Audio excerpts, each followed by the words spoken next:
wondered what turbans mean in Sarojini Naidu's poem, In the Bazaars of Hyderabad? Well, let's embark on this fascinating journey of unraveling the meanings behind the words in this vibrant and colorful poem. The poem paints a vivid picture of the bustling markets of Hyderabad, brimming with life, culture, and a plethora of goods. Our first stop is turbans. These are headwears worn by men, traditionally made of fabric and skillfully wrapped around the head.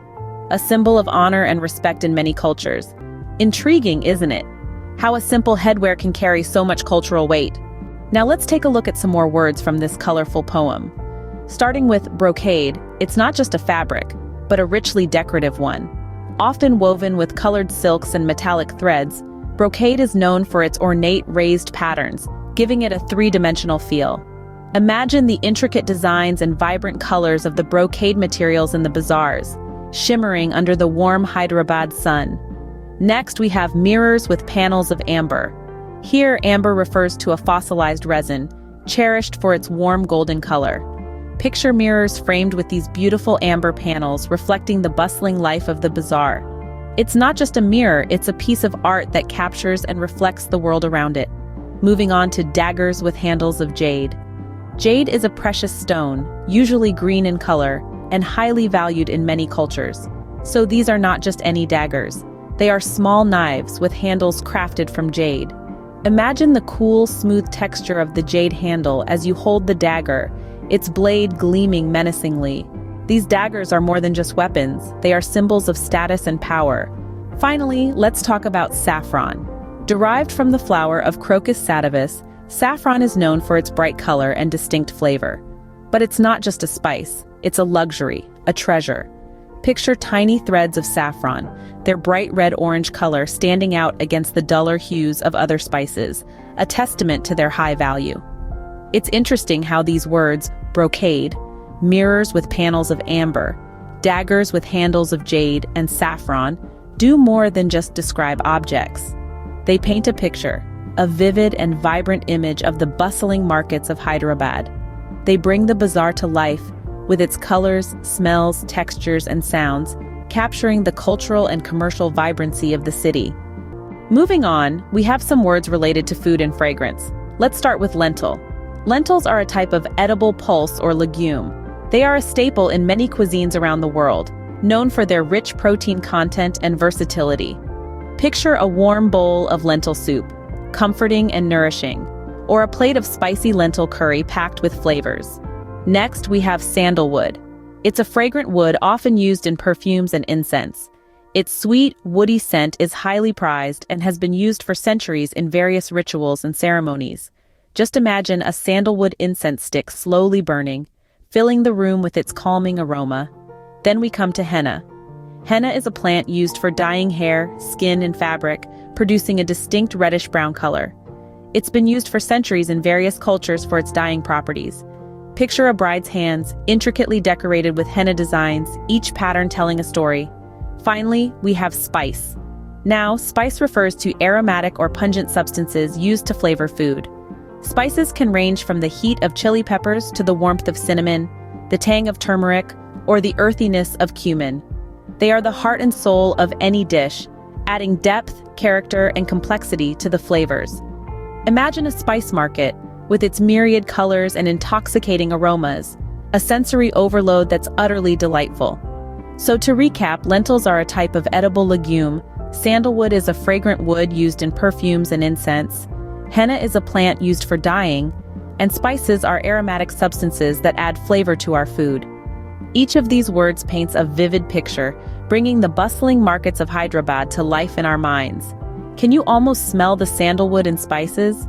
Our journey through the bazaars continues with some gaming and craftsmanship. Let's take a closer look at chessmen, ivory dice, and goldsmiths. First, we have chessmen. Now, these aren't actual men, but the playing pieces used in the strategic game of chess. Each piece, from the king to the pawn, has its own rules and movements, making chess a game of skill and strategy. Just imagine the concentration of the players, the quiet hum of the bazaar fading into the background as they plot their next move. Next up are ivory dice. Dice, as you may know, are small cubic objects used in various games of chance. The ivory part refers to the material they're made from, the tusks of elephants. Ivory was once highly prized for its smooth texture and durability, but due to ethical concerns about elephant poaching, its use has vastly decreased in recent years. Finally, we turn our attention to goldsmiths. These are artisans who work with gold, crafting it into jewelry and other items. Goldsmiths require a high level of skill and precision as they melt, shape, and decorate this precious metal. You can almost hear the steady tap, tap, tap of their hammers, the glow of their forges casting a warm light on their faces as they work. All these elements, the chessmen, the ivory dice, the goldsmiths, they don't just represent objects or professions.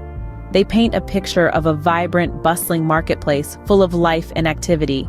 They bring us closer to the sights, sounds, and even the smells of the bazaars of Hyderabad, as portrayed in Sarojini Naidu's poem. So with the clatter of dice, the strategic placement of chessmen, and the precise craftsmanship of the goldsmiths, we can see that the bazaars aren't just places of trade. They're also hubs of culture, entertainment, and artistry. The bazaars seem to be a place of skills and craftsmanship, right? Next up, we have some words related to adornments and entertainment. Let's start with wristlet, anklet, and ring. These words represent different types of jewelry. A wristlet is an ornamental band or bracelet worn on the wrist. An anklet, on the other hand, is worn around the ankle, while a ring is typically worn on the finger. Now, imagine hearing the faint jingling of bells for the feet of blue pigeons. These words paint a whimsical image of pigeons with blue feathers, their feet adorned with decorative bells. While this may not be a common sight, it's a beautiful metaphor that adds a touch of magic and whimsy to the bustling bazaar scene. Speaking of music, let's move on to sitar, sarangi, and drum. These are all musical instruments. The sitar is a type of lyre, a stringed instrument that's plucked or strummed. The sarangi, on the other hand, is a bowed string instrument known for its rich, haunting sound. And of course, the drum needs no introduction. It's a percussion instrument that's played by striking it with sticks or hands. These are individuals who perform magic or mystical acts. They could be street performers, charming snakes, performing sleight of hand tricks, or casting illusionary spells.